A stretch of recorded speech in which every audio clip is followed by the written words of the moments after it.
로마서 9장 25절에서 33절 말씀, 오늘 참 중요한 내용이 나옵니다. 오늘 중점적으로 살펴볼 내용은 남은 자 이야기입니다. 남은 자 이야기. 전체가 있는데 떨어져 나간 사람들, 떨어져 나가는 사람들, 거역하고 반역하는 사람들 제외하고 끝까지 하나님께 대한 믿음을 지키고 남아있는 자, 남은 자 사상이라고 하기도 하고, 다른 말로 이제 그루터기 사상이라고 하기도 합니다. 그루터기가 뭔지 아시죠? 이렇게 커다란 나무를 도끼로 밑둥을 이제 잘라냅니다. 사람들 앉을 수 있는 평평한 그루터기만 남깁니다. 근데 그 뿌리는 땅속 깊이 내리고 있기 때문에 나무 밑둥을 잘라낸다 할지라도 옆에서 곁가지가 나와가지고 계속해서 나무가 자랍니다. 우리 저 교회 정원을 보시면은 분명히 나무 베었는데 옆쪽에서 곁가지가 계속 올라오는 것을 볼 수가 있습니다. 상당히 큰 부분은 떨어져 나갔지만 소수의 남은 자는 계속해서 뿌리로부터 영양을 공급받고 계속 자라간다는 겁니다. 하나님께서 이스라엘을 선택했다. 이스라엘은 택한 백성이다. 그 말은 아브라함의 씨로 태어나기만 하면, 유대인이 되기만 하면 단체로 구원받는다, 그런 이야기는 아닙니다. 하나님의 선택은, 구약시대 하나님의 선택은 구원의 문제가 아니라 사역의 문제, 누구는 천국 가고 누구는 지옥 가라, 이런 선택이 아니라요, 하나님께서 그들을 들어서 사용하고자 하는 어떤 목표가 있습니다. 그분의 선하신 뜻과 계획을 위해서 선택하신 겁니다. 근데 그 하나님의 뜻에 합당하지 않게 행하면 하나님께서 쓰시기에 합당한 자는 쓰지 않습니다. 반역하는 백성들은 하나님과 함께 동력할 수가 없는 겁니다. 그러나 자기 죄를 회개하고 하나님께 돌아오는 자는 하나님께서 사용하십니다. 이스라엘이 자기 본분을 망각하고 하나님을 떠나고 메시아를 십자가에 못 박아 죽이고 복음을 받아들이지 않습니다. 그럼에도 불구하고 이스라엘 민족을 향한 하나님의 계획은 변함없이 지금도 추진 중이라는 겁니다. 그래서 오늘 본문 말씀을 통해서 이스라엘 민족이 지금 전부 다 하나님께 등을 돌린 것 같지만 그렇진 않다. 그들 가운데 남은 자가 있다는 겁니다. 자, 이스라엘의 남은 자가 구원을 받는다는 그 이야기를 구약 성경에 기록된 호세아의 글, 또 이사야 대언자의 글을 통해서 바울이 설명하고 있습니다. 25절에 보면은 호세아가 이스라엘이 다시 하나님께 돌아올 것을 예언한 내용이 나옵니다. 호세아는 구약시대 대언자 가운데에서 참 좀 가정이 좀 불행한 가정이라고 할 수가 있습니다. 대언자는 원래 하나님께서 거룩한 삶과 거룩한 행실을 하는 그런 여자를 아내로 맞이하도록 했습니다. 그런데 하나님께서 이 구약의 대언자 호세아에 대해서는 너는 가서 창녀 고멜과 결혼하라고 하셨습니다. 창녀, 돈 받고 몸 파는 여자입니다. 성적으로 부도덕하고 문란한 여자입니다. 하나님의 명령에 따라서 호세아는 그녀를 구속해서, 그 포주가 그냥 놔주진 않죠. 몸값 내고 데려와가지고 자기 아내로 삼았습니다. 감정적으로는 도저히 용납할 수 없는 그런 문제이긴 한데 그는 하나님의 말씀에 순종했습니다. 그리고 하나님께서 말씀하십니다.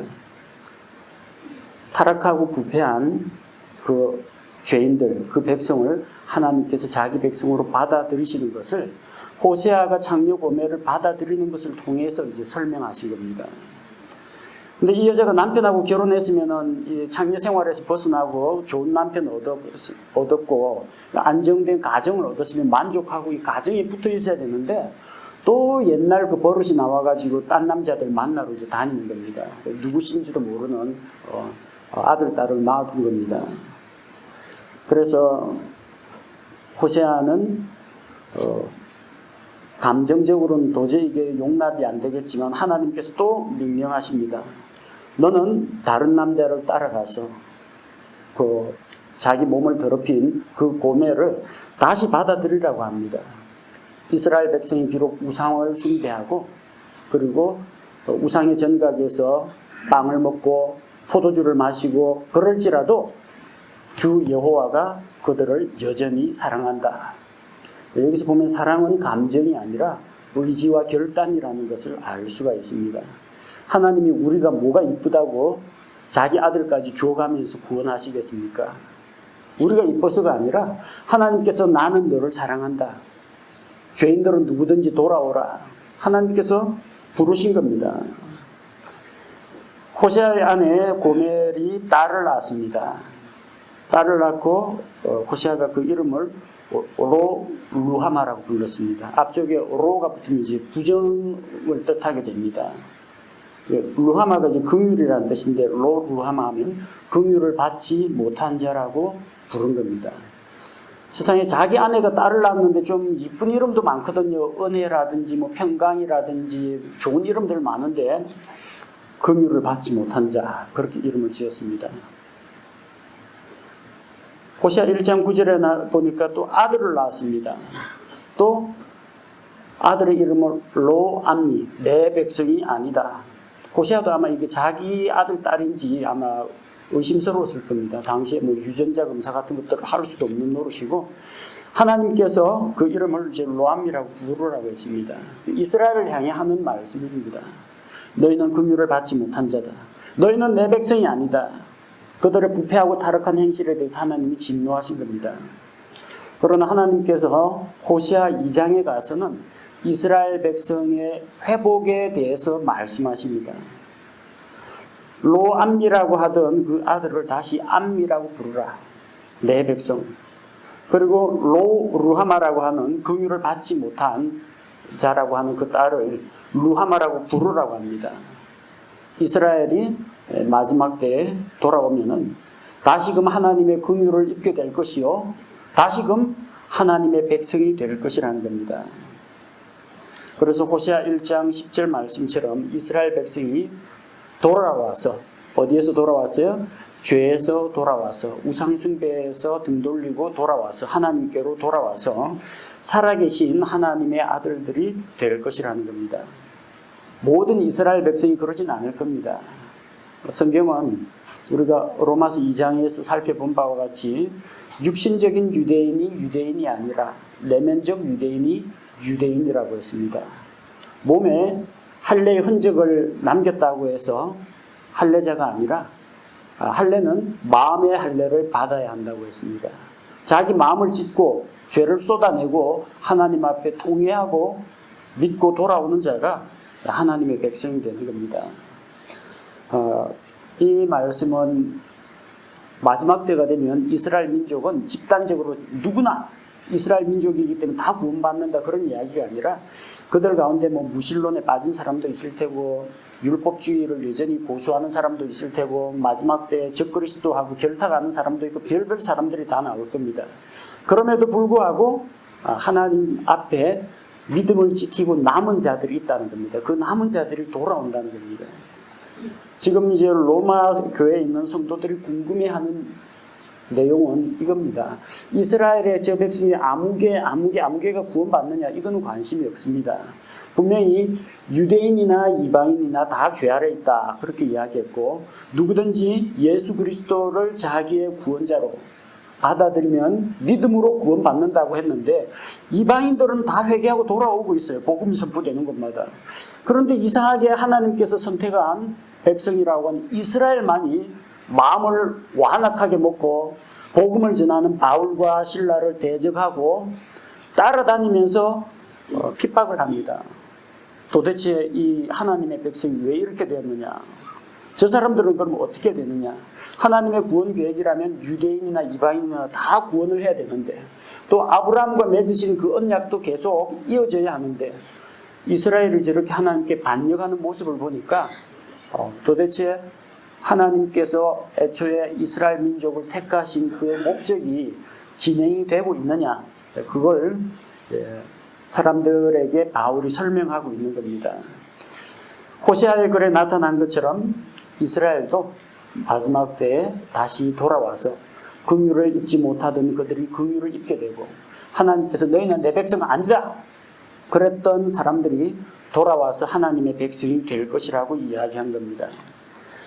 또 바울은 27절과 29절에서 구약 성경에 나오는 이사야 대언자의 글을 인용합니다. 이사야의 글에 나타난 그 남은 자 사상에 대해서 이야기합니다. 이사야의 아들이 둘이 있는데요. 한 아들의 이름이 스알야숲입니다. 스알야숲이라는 이름은 남은 자가 돌아온다라는 뜻입니다. 집에서 이사야가 사람들 있는 데서 스알야숲아 이렇게 부르면은 남은 자가 돌아온다. 아들 이름 부를 때마다 이게 메시지가 선포되는 겁니다. 아들 이름 자체가 그래요. 이름 잘 지었죠? 이사야 7장 3절에 보니까 그때 주께서 이사야에게 이르시되 이제 너와 내 아들 스알야숲은 세탁공의 밭의 큰 길에 있는 위 연못의 수로 끝으로 나아가서 아하스를 만나. 아들 이름이 스알야숲이에요. 남은 자가 돌아온다 그런 뜻입니다. 그리고 이사야 6장 13절에서 그루터기 이야기가 나오죠. 보리수 나무와 상수리 나무가 자기 잎을 떨었더라도 그것들의 본체는 그것들의 본체란 말이 몸통, 나무의 몸통, 그루터기를 이야기합니다. 그것들 안에 남아있는 것 같이 그 거룩한 씨가 그것의 본체가 되리라 하시더라. 그러니까 나뭇가지 잎이 떨어지고 잔가지를 쳐내고 심지어 밑둥을 잘라버린다고 할지라도 그 본체는 거룩한 씨, 거룩한 씨는 남아있다는 겁니다. 무엇이 거룩한 씨입니까? 아브라함의 씨로 이삭을 통해서 야곱을 통해서 태어나기만 하면 거룩한 씨가 아니라 누가 거룩한 씨입니까? 하나님의 부르심에 응한, 믿음으로 응한 자들이 거룩한 씨가 될 것이라는 겁니다.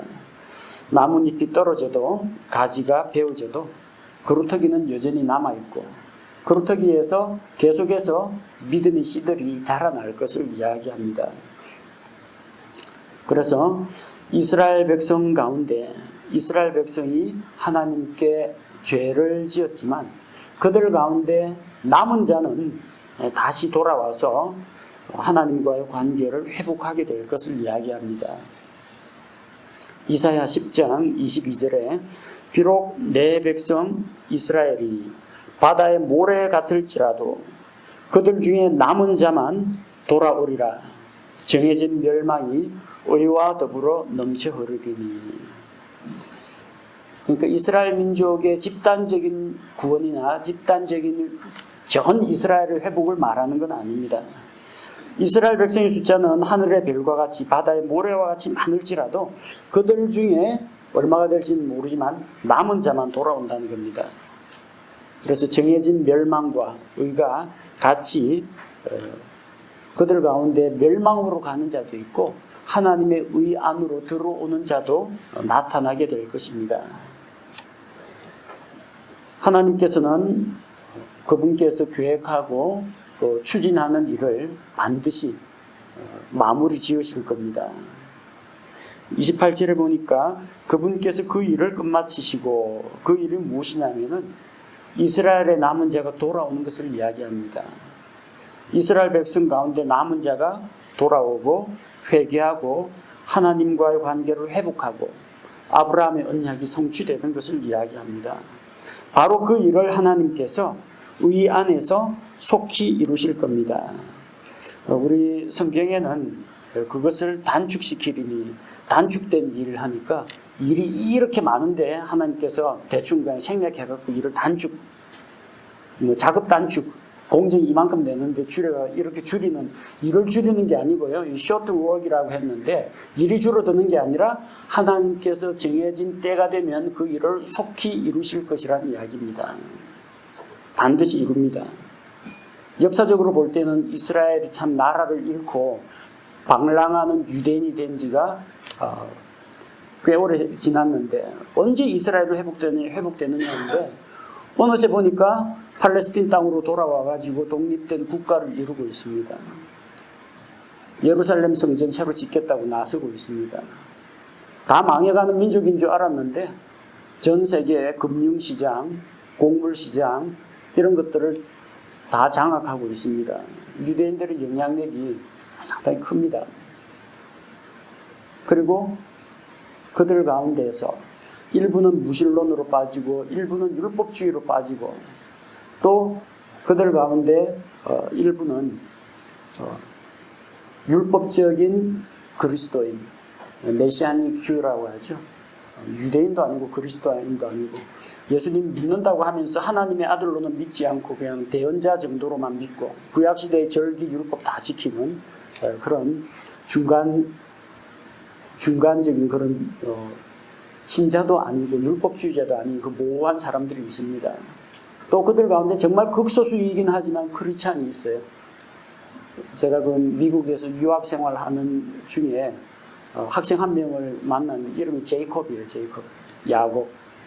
코가 좀 이렇게 그 매부리 코처럼 이상해서 물어보니까 이스라엘 사람이라고 하더라고요. 이스라엘 사람인데 유대교 그 율법 공부 안 하고 와가지고 복음 공부하고 있더라고요. 그런 사람들 있습니다.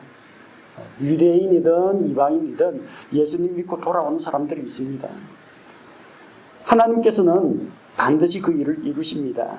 어떻게 이루시느냐? 그 일을 의 안에서 이루십니다.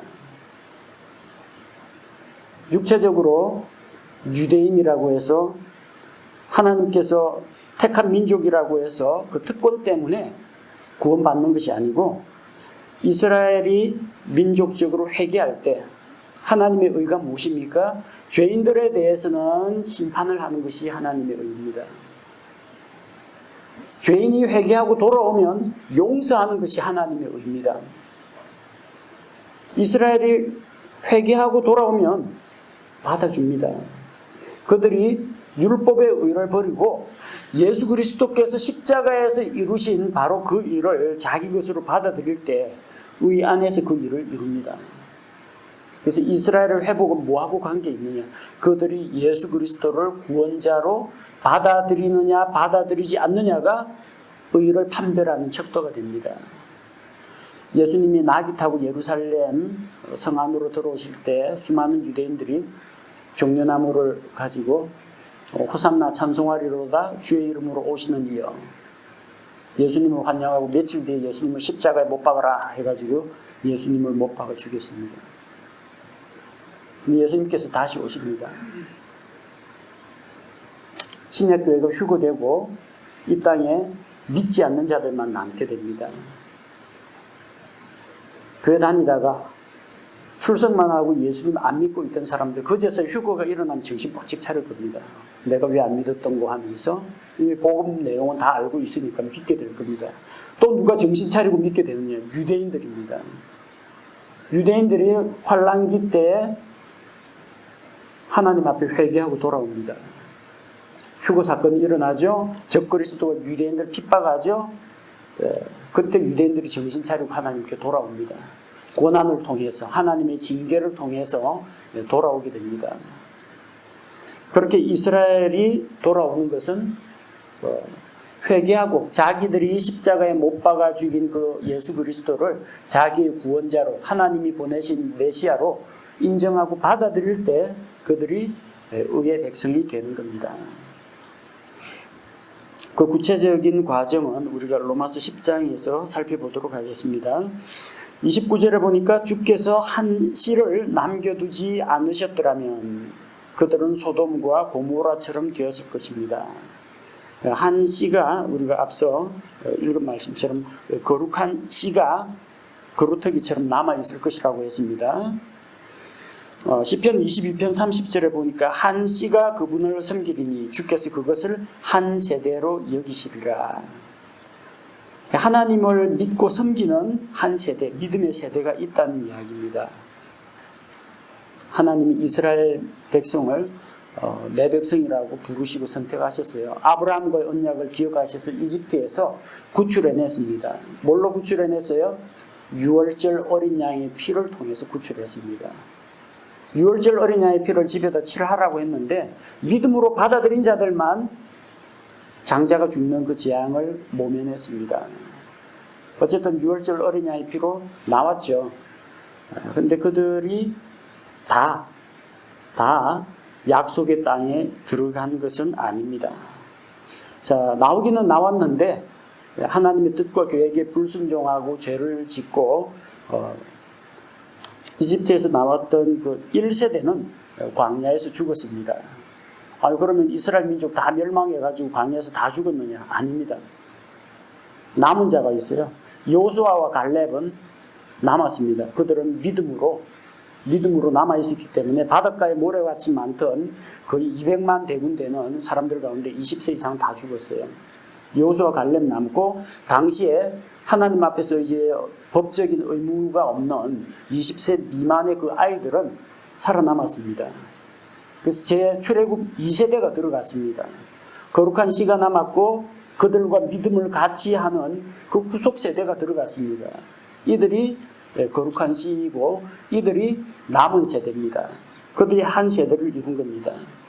마태복음 21장 43절에 예수님께서 포도원 농부 이야기, 그 비유를 들어서 이야기하십니다.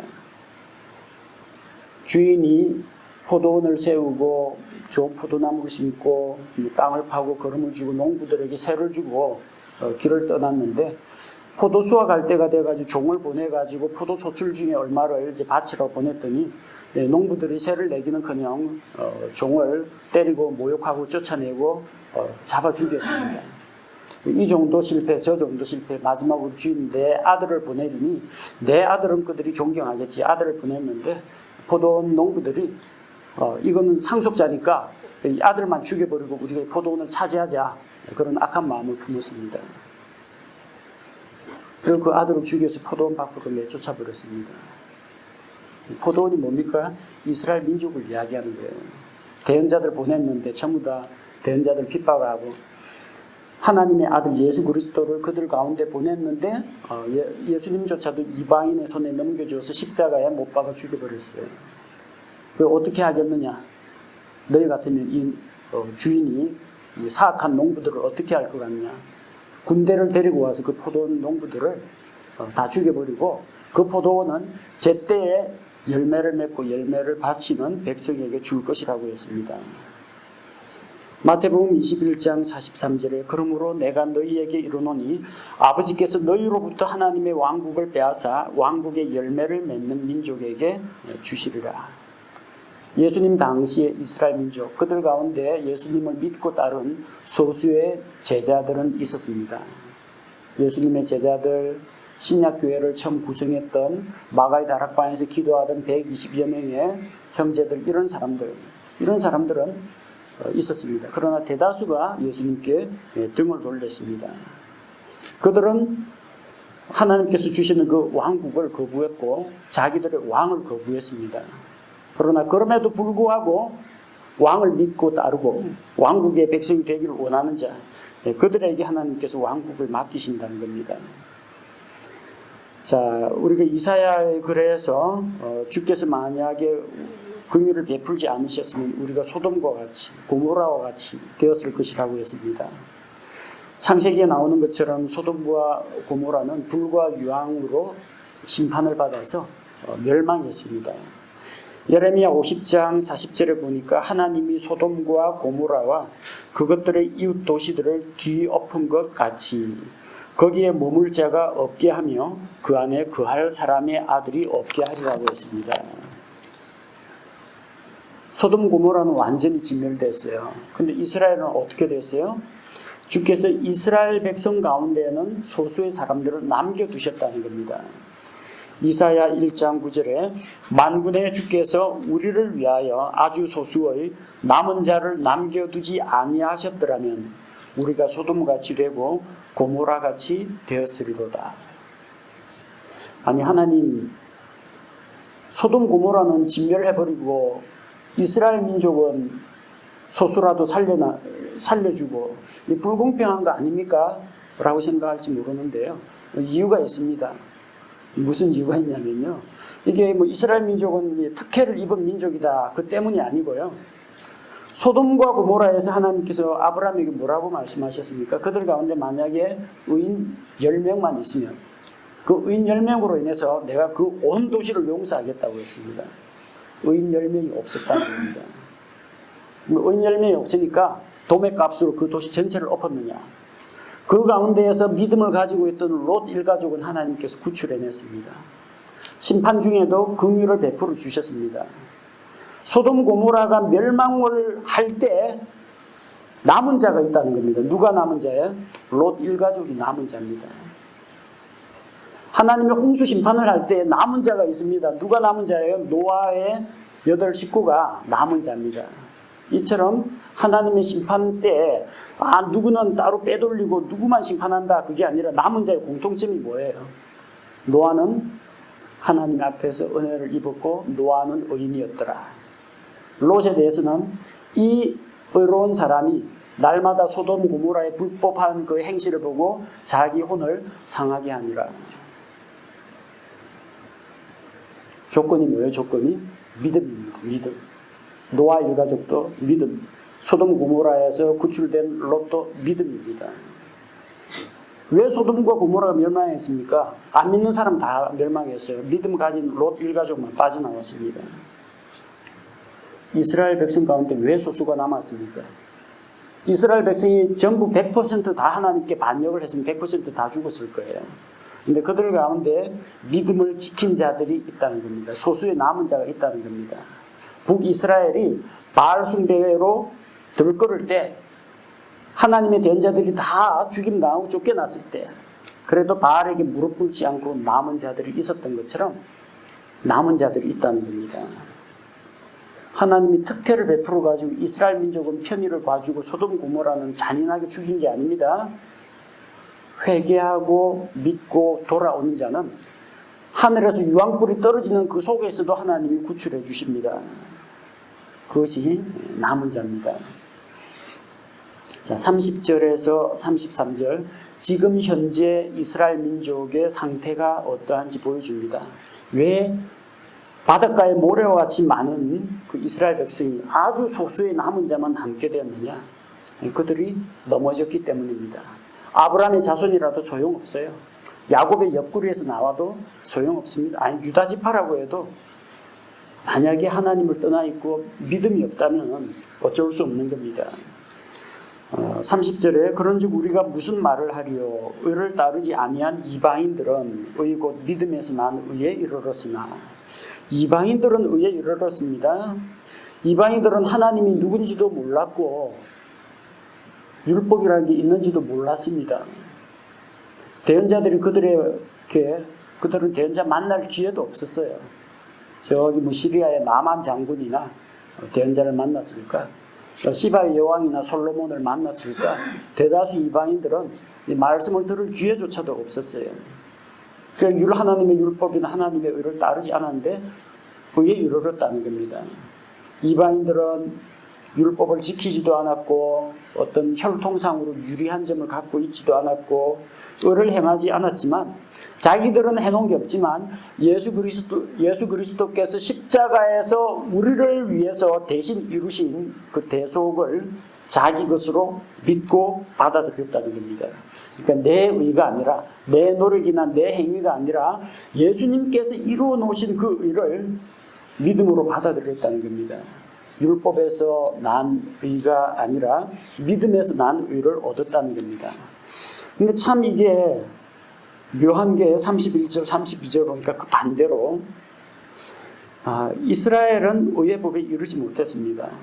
그들은 의의 법을 따라갔습니다. 조상들도 저희의 것이요. 율법이 있고 제사장이 있고 성막과 성전이 있고 대언자들이 그렇게 많았는데 그럼에도 불구하고 이스라엘은 의의 법에 이르지 못했습니다. 왜 그랬느냐? 이 율법이라는 게 사람을 구원하는 건 못합니다. 율법은 사람을 정죄합니다. 율법대로 살면 그건 당연한 거고 율법대로 못 살면 그거는 죄입니다. 잘했다고 상 주지는 않습니다. 죄졌다고 심판을 하지만 죄지은 것을 율법이 불쌍히 여기고 건져내지는 않습니다. 율법은 정죄합니다. 그리고 너는 죄인이니까 죄인이기 때문에 대속자가 필요하다. 그걸 가르쳐주는 게 율법입니다. 그런데 이스라엘 백성은 믿음의 의를 따라가지 않고 율법의 행위를 따라갔습니다. 부지런히 안식을 지키고 손을 깨끗이 씻고 절기 명절을 지키고 레위기에 나오는 거룩한 삶이 무엇인지 이런 것들을 다 지켜 행하는데 정작 하나님의 아들 예수 그리스도가 오셨는데 그분을 알아보지 못하고 그분을 받아들이지 않았다는 겁니다. 오히려 예수님께서 하늘에 속한 진리를 말씀하시고 그들이 율법의 어떤 형식과 율법의 법조문만 달달 외우고 지키고 있는 것을 안타깝게 여기시고 하늘에 속한 진리를 이야기하면은 이 바리새인들이나 서기관들이 그 똑똑한 사람들이 예수님 말씀에 감명을 받고 아멘 아멘 한 게 아니라 예수님을 잡아 죽이려고 합니다. 자기들이 세운 그 전통과 자기들이 지금 행하고 있는 율법의 행위 그리고 예루살렘 성전 제사장의 권위 이런 것들을 의지하지 않고 하나님의 아들로서 권위 있게 말씀하시니까 예수님을 받아들이지 않습니다. 그래서 예수님이 반석이신 예수님이 그들에게는 걸림돌이 되었다는 겁니다. 똑같은 돌인데요. 그 돌을 가지고 잘 밟고 건너가면 디딤돌이 됩니다. 징검다리가 됩니다. 도움바지 돌이 됩니다. 근데 그 돌을 잘 밟고 이게 지나가야 되는데 그 돌을 의지해서 물을 건너가야 되는데 그 돌을 의지할 생각은 안 하고 발길질을 해가지고 돌뿌리 걷어차면 뭐가 부러지겠습니까? 지 발가락이 부러지지 돌이 부러지겠습니까? 걸려 넘어지는 돌 그게 돼버렸다는 겁니다. 예수님을 받아들이지 않고 거부를 하니까 그 예수님이 우리를 도와주시는 도움의 돌입니다. 반석입니다. 믿고 의지할 반석입니다. 근데 그게 이스라엘 백성에게는 걸림돌이 되고 실족하게 하는 반석이 되었다는 겁니다. 누구 책임이에요? 돌 책임이에요? 돌을 의지하지 않고 반석을 의지하지 않고 대적한 사람들 책임입니다. 이사야 8장 14절에 보니까 그가 성소가 될 것이나 이스라엘의 두 집에게는 걸림돌과 실족하게 하는 반석이 되며 그가 누구예요? 오실 메시아를 이야기합니다. 이사야 대언자는 예수님에 대한 예언의 말씀을 참 많이 기록했습니다. 그분이 우리에게 성소가 됩니다. 성소가 뭡니까? 하나님과 사람이 만나는 곳이 성소죠. 이 성전을 홀라 내가 사흘 만에 다시 세우겠다. 성전이신 자기 몸을 가리켜서 말씀하신 겁니다. 예수님이 성소입니다. 성전입니다.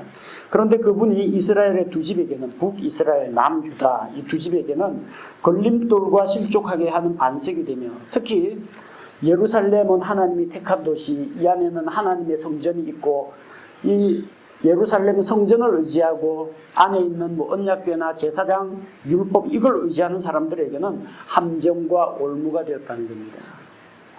율법의 형식과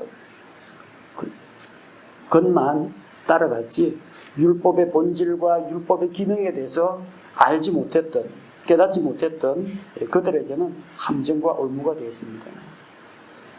자, 반석이신 예수님이 그들에게는 걸림돌과 실족하게 하는 반석이 되었습니다. 반면에 예수님을 믿는 자에게는 예수님은 자기를 받아들이고 믿는 자들에게는 보배로운 모퉁이 돌이 되고 견고한 기초가 되십니다. 견고한 기초석이 되시고 건물을 지탱하는 모퉁이 돌이 됩니다.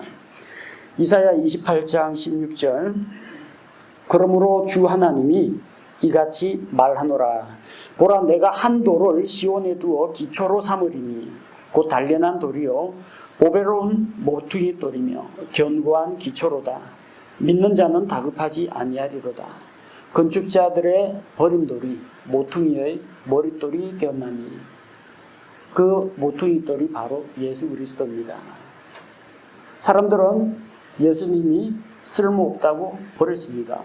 와가지고 좀 독립운동하고 대정부 투쟁 좀 하고 로마 제국 좀 갈아엎고 이 땅에 좀 왕국을 세우면 좋겠는데 나는 죽기 위해서 왔다.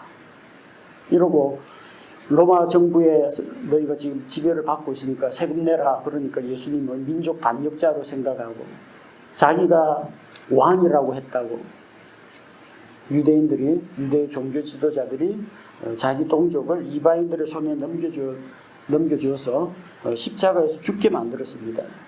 사람들은 그분을 버렸습니다. 못생긴 돌, 볼품없는 돌.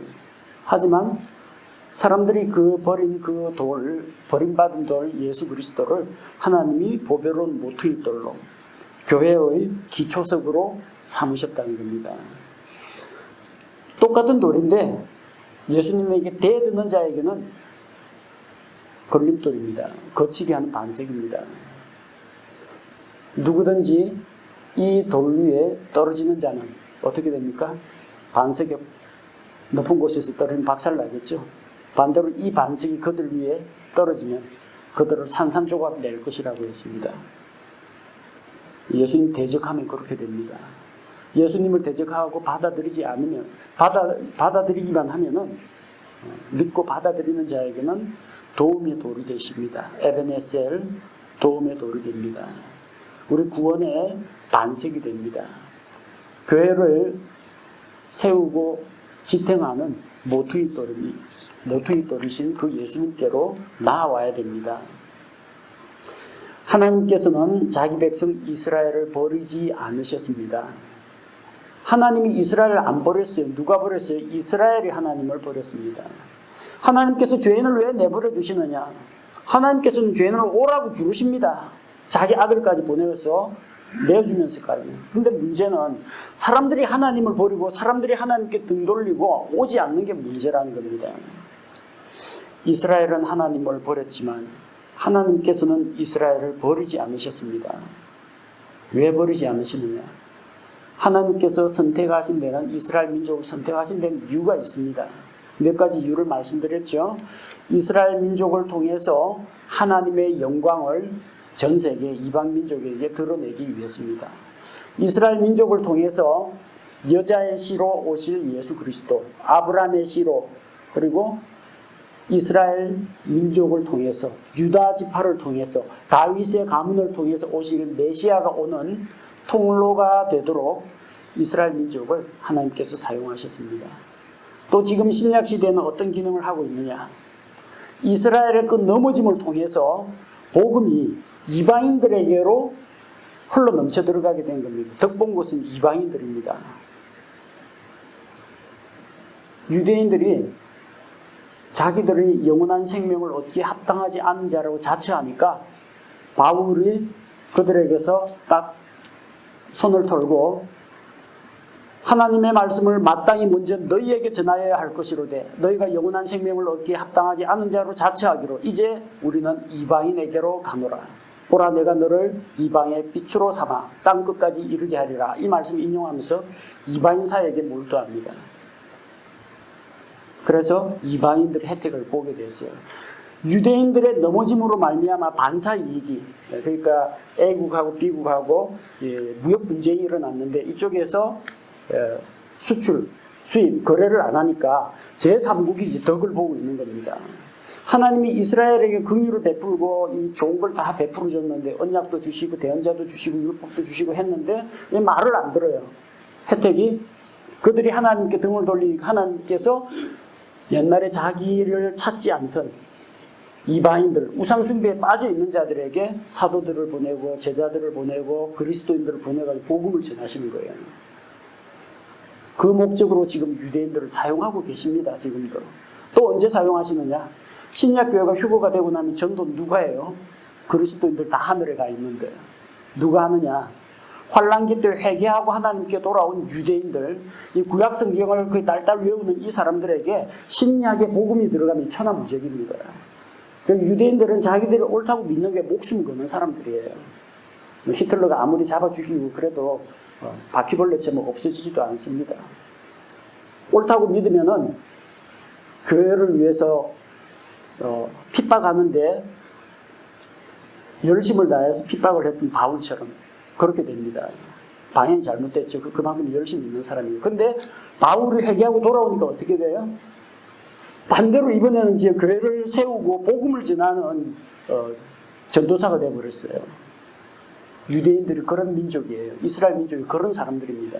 환란기 때 크게 쓰임 받습니다. 바로 그 목적으로 이스라엘 민족을 하나님께서 도구로 선택하신 겁니다.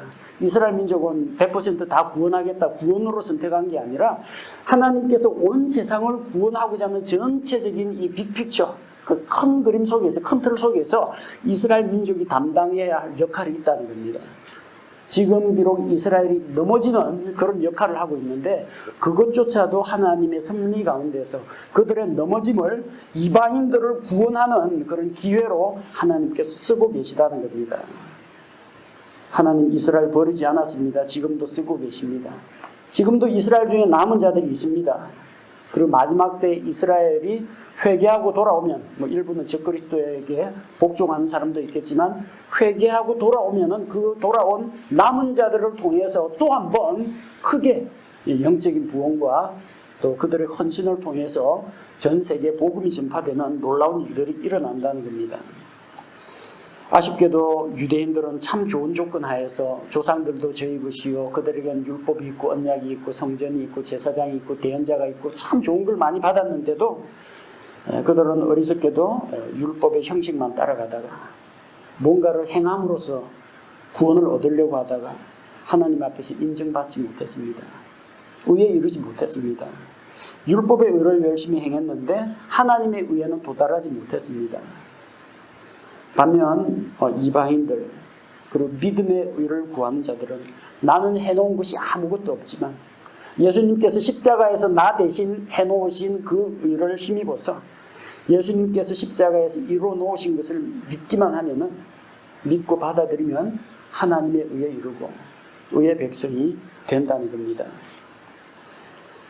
세상 종교는 이것을 행하라, 저것을 행하지 말라, 살생을 하지 말라, 고기를 먹지 말라, 뭘 하라 그럽니다. do의 종교입니다.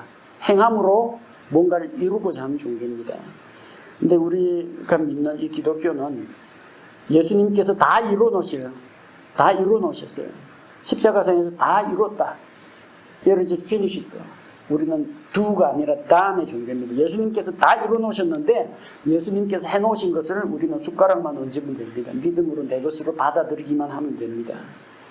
우리에게 얼마나 큰 긍휼과 은혜가 주어졌는지 모릅니다. 정말 이전에 우리 이전 세대들 복음이 전파되기 이전에 이 땅에서 살던 사람들 많은 사람들이 죄 가운데서 태어나서 복음도 듣지 못하고 죽은 사람들이 우리 조상들 가운데 너무나 많습니다. 지금 2020년을 맞이했지만 저 아마존 밀림이라든지 아프리카 오지에 또 저 공산권 국가에 태어나서부터 죽을 때까지 예수 그리스도 십자가 복음 알지도 못하고 그렇게 죽어가는 사람들이 너무나 많습니다. 다 죽어야 마땅합니다. 죄인은 다 죽어야 마땅합니다. 그럼에도 불구하고 하나님께서 기회를 주시고 복음을 통해서 사람들을 건지시고 구원하셨는데 우리가 이 복음을 들을 수 있는 그런 기회를 얻었다는 거, 믿고 돌이킬 수 있는 기회를 얻었다는 거, 세상이 멸망해가는 그런 과정에서도 하나님의 긍휼로 우리가 이 땅에서 정말 소수의 남은 자가 되었다는 것이 오직 하나님의 은혜라고 생각합니다. 우리에게 이루어 주신 이 크고 놀라운 구원에 대해서 또 감사하고 우리가 또 이스라엘 민족의 회복을 위해서 또 기도해야겠습니다.